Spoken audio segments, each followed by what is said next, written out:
As civilization grows, so does our love for Dr. Stone. Welcome back, this is Anime Disrobed and we're discussing Dr. Stone Season 3 Episode 2, Greed Equals Justice. We got some new inventions, some new faces, and a plethora of comedic moments. So let's not waste another second and jump straight into this one. As we saw, they were absolute trash at cooking anything that's not ramen. The next step is to hire a chef. But with limited supply of that sweet revival fluid, we have to stumble upon some. Or Ryusui can know exactly who has some. How does he know this stuff? Well, we figured that one out pretty quickly, and it's really his gut instinct. Maybe that Sailor Gus stuff is actually serious. Well, he knows Minami was in charge of choosing who got revived, so she must have some fluid on her, and thankfully, she does. But someone so greedy to steal some won't give it up for free. Thankfully, Gen got a PhD in manipulation and manages to trade for what she wants. And we will see what she wants a little bit later. But quickly, they made her initial news, and that's pretty funny. Well, they decide to revive the world's best butler and chef, and apparently anything else.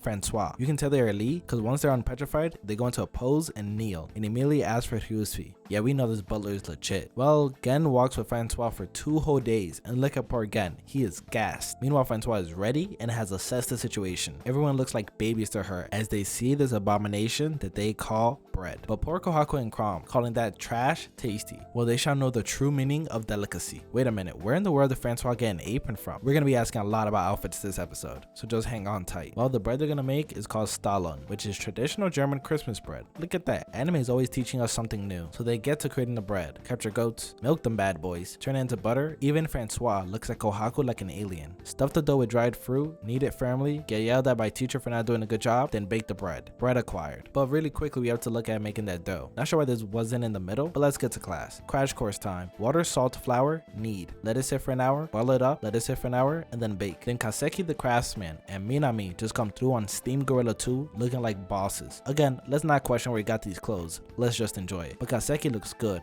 Elite beard with a 10 out of 10 fit. Oh man, I need fashion lessons from him ASAP. But the look doesn't last long as his signature get naked move comes out. It was good while it lasted, folks. Now we get to some science. Sodium hydroxide, silver and ammonium. Dip some glass into this mixture. With just a bit of glucose, we get a second chrome. Actually, it's just a mirror. Put the mirror into a black box, bathed in sulfur steam to get a camera. As we see, this means a lot to the journalist, and I'm so glad they put this in. We finally get some decent backstory on her as we see how pouring a piece of tech can be to someone. Her first instinct with the petrification beam was to capture it, but unfortunately the camera wasn't frozen with her. This is awesome. Now there's a way to actually record what's going on, as history is something that should always be preserved. Well, we get to see them grow a civilization, and that's the important part. Well, after that heartfelt speech, it turns out Senku made a bunch of one-off cameras. An evil master right there, letting Minami pour her heart out just to come with a cart full of cameras. As they want to take aerial pictures, it must be the lowest resolution photos known to mankind since there's no iPhone to zoom in here. But now we get to the best part of the episode. Let's not worry where all these clothes came from again. Let's just appreciate how good Senku looks. My favorite has to be either the bad boy Senku or an addressed Senku. But we end with Senku copying one of the most famous poses as we look forward